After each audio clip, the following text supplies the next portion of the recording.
Nous nous rendons auprès de Raymond et Élise Le Saunier.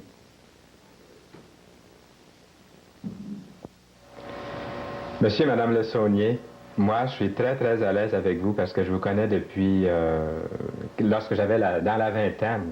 C'est en 1959 qu'on s'est vu pour la première fois, je crois, à Sherbrooke, lorsque mon épouse et moi étions étudiants à l'Institut biblique Bethel. Et j'ai eu le plaisir de faire votre connaissance et j'ai l'impression qu'on est restés amis. Et puis aussi les enfants chez vous, les jeunes que j'ai appris à connaître et à aimer beaucoup. Et une de vos filles habite pas très loin de chez nous et puis sont très engagées dans l'Église. Oui. Nous sommes très heureux de vous avoir ici. J'aimerais savoir votre arrière-plan un peu. En vous écoutant parler, on va tout de suite réaliser que vous avez un accent savoureux qui vous vient d'où? Ça serait bon de savoir, Monsieur Le Saunier, ça vient d'où cet accent? On est d'origine française. Oui. Oui, de Bretagne. Mm-hmm. Oui. Est-ce que vous voulez nous parler un petit peu de votre vie avant votre conversion au Seigneur Jésus-Christ? Oh, je préférais ne pas parler de cette section-là. Bon, on vient de comprendre, c'est peut-être mieux de parler plutôt de cette nouvelle vie, depuis ce beau jour où vous avez rencontré le Seigneur dans votre vie. Est-ce qu'on pourrait savoir comment ça s'est produit? Est-ce qu'on pourrait commencer avec vous, madame? Oui. Oui? Bien, j'ai été sauvée en 1950, au mois de février. Oui. Et puis, j'assistais aux réunions, mais parce que mon mari était sauvé avant moi. Et ça, c'était en 1950. Est-ce qu'à ce moment-là, oui, en 1950, vous deviez déjà habiter ici? Ou étiez-vous en Europe? Non, nous étions en France. Ah, vous étiez en France, là? Oui, Bon. on a été sauvés en France. D'accord. Et puis, mon mari était allé aux réunions. Naturellement, il m'invitait, puis j'imagine qu'il priait pour moi aussi. Ça faisait 8 mois qu'il était sauvé. Ah oui? Alors, je l'assistais, je l'accompagnais. Puis, ça me disait pas grand-chose. J'étais pas tellement intéressée à ces choses-là parce que j'avais déjà assisté à beaucoup de réunions comme ça, puis ça m'intéressait pas. Moi, le monde, j'aimais mieux le monde, c'était le plaisir du monde, Ah oui? ces choses. Ah oui. Alors, j'allais, puis il y avait un prédicateur de missionnaire du centre de la France, côté de Bordeaux, je pense. Et puis, il s'appelait M. Charlet.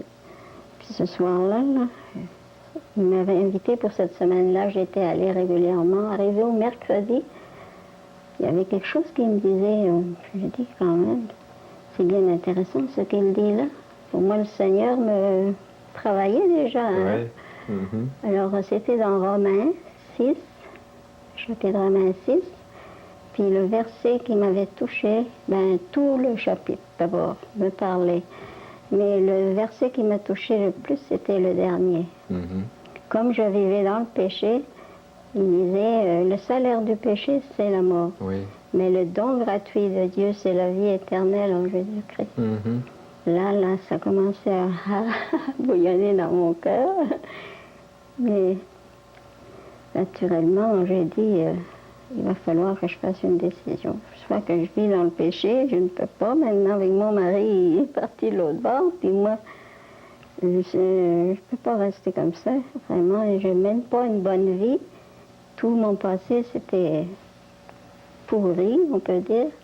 Et puis, là, je suis restée un moment, là, ça ne parlait plus, je ne regardais plus personne. Puis, je pensais, puis quand on a fait l'appel, je me suis décidée. J'ai dit, je me donne entièrement au Seigneur. Je veux me débarrasser de toutes ces choses-là, puis avoir une vie, une bonne vie, pas une mauvaise vie comme j'avais. Puis j'ai dû donner mon péché au Seigneur ce soir-là. Et j'étais fière après, je vous assure que j'étais contente, il me semblait que j'étais soulagée. J'avais le cœur en paix. Alors, je remercie beaucoup de me l'avoir fait connaître. Et puis, tout de suite, j'ai commencé à parler aux alentours, dans ma maison, puis tout ça. J'ai même invité plusieurs qui sont venus aux réunions, comme mon mari a fait aussi. Et puis, ils ont été sauvés, ils sont encore sauvés, puis ils continuent d'être sauvés. Oui, ils ont été sauvés pour vrai. Hein? Ah, gloire à Dieu. Le Seigneur les a touchés aussi. Vous transmettez très bien, je crois, pas seulement en parole, mais avec vos émotions, ce que vous avez ressenti le jour de votre conversion. Et vous, ça faisait déjà quelques mois ou quelques années avant que vous Oui, connaissiez le moi Seigneur? c'était en 1949, une belle soirée du mois de juin, le 25, je crois. Oui, vous avez une bonne mémoire. Oui, et... Oui. Oh, j'oublierai jamais ce jour-là. Non? J'avais vu, en revenant du travail en bicyclette, j'avais vu sur un mur où on affiche généralement toutes les activités qui se passent en ville, le théâtre, le sport, puis tout ça. Et il y avait une affiche bien voyante, bleu, blanc, rouge, des couleurs vives, qui disait « Venez et voyez, Jésus guérit, et sauve et guérit. Et venez et voyez. » Et puis alors, j'avais passé là devant ça, puis là, ce jour-là, en revenant le soir, cette affiche m'a invité fortement. Là, après souper, je dis à ma femme, je vais faire un tour.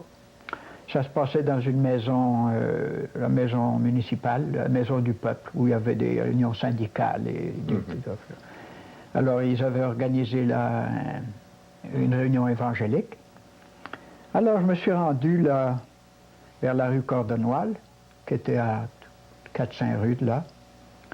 Et puis, en arrivant, moi, par un côté, et puis par la rue en bas, je vois un ami, un gars qui travaillait avec moi dans la construction, un nommé Pourchet, un peintre. Et puis, il était, lui, avec son habit blanc de peintre, pas du tout fancy. Là, il s'amène là, puis il s'appelait Pourchet. Alors, on se rencontre, puis on se donne la main. Mais on était gênés, parce que, finalement, où c'est que tu vas, toi? Ben, il dit, moi, je suis sourd, il dit. Alors, ah oui, oui, ben moi, j'ai vu ça aussi, il dit, on y va? Alors, on entre, et puis, ça chantait un cantique, là, on entendait le cantique, je me rappelle très bien, c'était blanc, plus blanc que neige. Ouais. Et on s'est mis dans les derniers bancs tout à fait discrètement pour pas être vu. Que personne ne vous voit.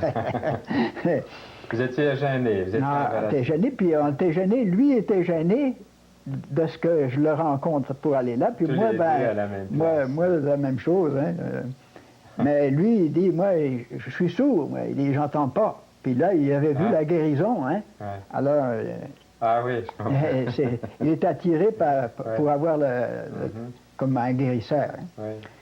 Alors là, on entre, et puis ce cantique-là me saisissait, blanc, plus blanc que neige, lavé dans le sang de l'agneau. Mon cœur est plus blanc que la neige. Et le cantique fini, alors je lève un petit prédicateur, petit bonhomme, rougeau, il s'appelait Scott. Et il revenait d'Afrique, il avait passé les 50 guerres en Afrique, au Congo, et il revenait, il avait remonté la France, l'Italie, la France, et il arrivait en Bretagne, là. C'est lui qui avait organisé ça. Et puis, je vois ce petit bonhomme-là, devant une table, un verre d'eau, il prend un coup d'eau, puis... Là, il dit, vous êtes venus ici parce que vous êtes tous malades. Vous avez tous quelque chose, et vous avez pensé rencontrer un magicien guérisseur. Maintenant, je vais vous lire quelque chose. Et il prend dans Luc 18 l'histoire de Bartimée, l'aveugle, qui est au bord du chemin. Et là, à l'entrée de Jéricho, il demande qu'est-ce qui se passe. On lui dit, c'est Jésus. Alors là, il se met à crier, Jésus, fils de David, aie pitié de moi. Mais les autres lui disent, tais-toi, il n'a pas le temps, le maître est pressé. Puis... Mais il criait plus fort, Jésus, fils de David, aie pitié de moi. Et puis, finalement, on lui dit, le maître t'appelle. Là, d'un bond. Et le Seigneur lui demande, que veux-tu que je fasse pour toi? Seigneur, que je vois. Il est aveugle. Oui, c'était une question presque. Ouais. Alors, il dit, vois, ta foi t'a sauvé. Là, c'est un court message, c'est juste ça. Alors là, le petit bonhomme commence à dire, ici, vous êtes tous aveugles. Tous, sans exception. Parce que vous ne voulez pas voir la gloire de Dieu. Vous êtes paralytique. Vous êtes boiteux. Pourquoi? Parce que vous ne voulez rien faire pour Dieu. Vous ne voulez pas marcher pour Dieu. Il dit, vous êtes venus ici pour une guérison corporelle. Je le sais, vous attendez tous à des miracles. Mais il dit, celui qui fait les miracles, c'est pas moi, c'est Jésus-Christ. Ce Jésus qui a donné la vue à Bartimée est ici. Il est présent. C'est lui, s'il doit vous guérir, qui va le faire. C'est pas moi. Vous me regardez, mais c'est pas moi. Et là, mon peintre me regardait, puis... Est-ce qu'il entendait? Oui. Oui, il entendait. Il entendait un peu, mais... Il y avait le micro. Hein. Ouais. Alors, finalement, il a décrit les maladies comme vraiment la cause, c'était le péché.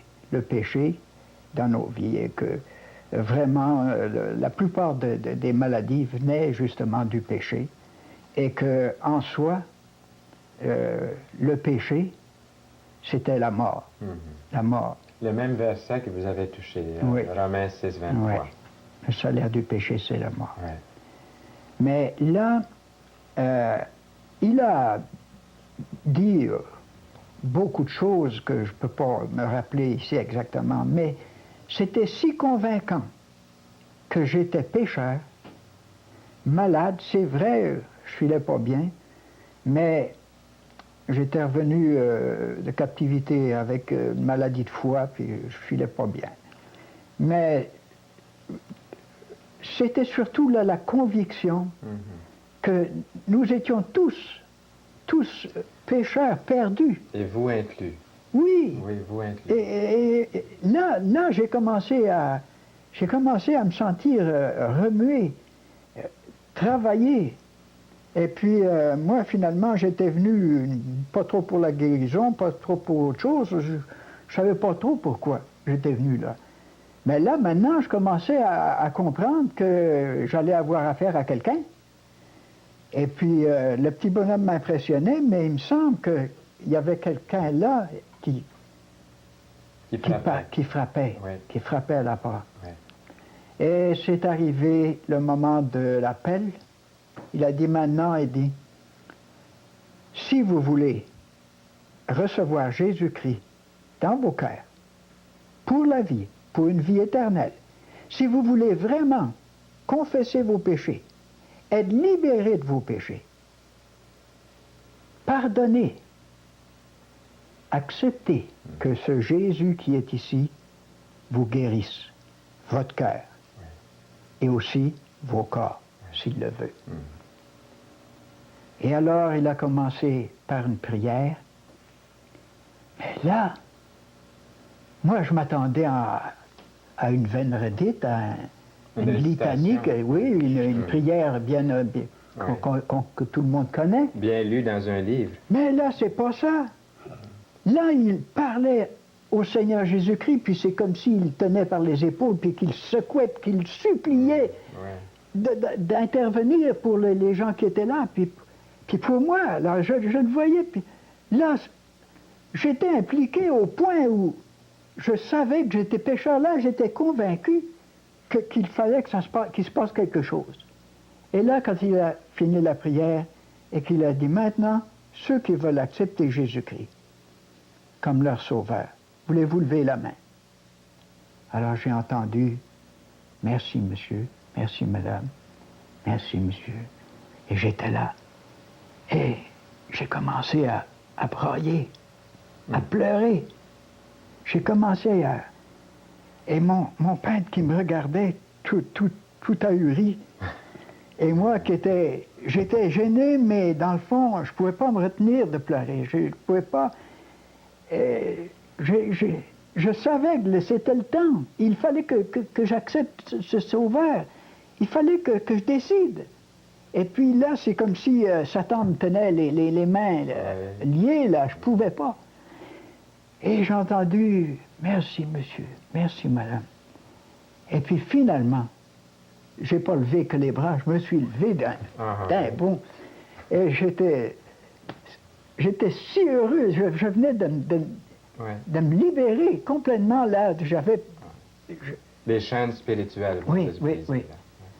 Et là, mon pourchais qui me regardait, il dit, lui, il n'a fait aucun geste, naturellement, mais je n'étais pas gêné. Gloire à Dieu. Vous venez de donner un témoignage vraiment vivant puis graphique, vous l'avez bien expliqué. Et ça fait déjà plusieurs années, depuis 1949, donc ça fait 37 ans que vous connaissez le Seigneur comme votre sauveur personnel et que tous les deux, vous avez vécu dans cette foi.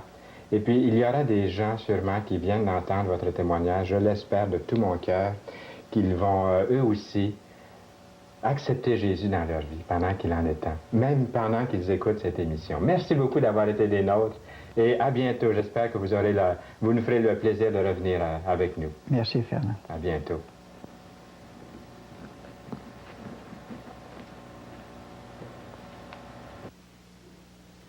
C'était Raymond et Élise Le Saunier de Greenfield Park, de bons amis.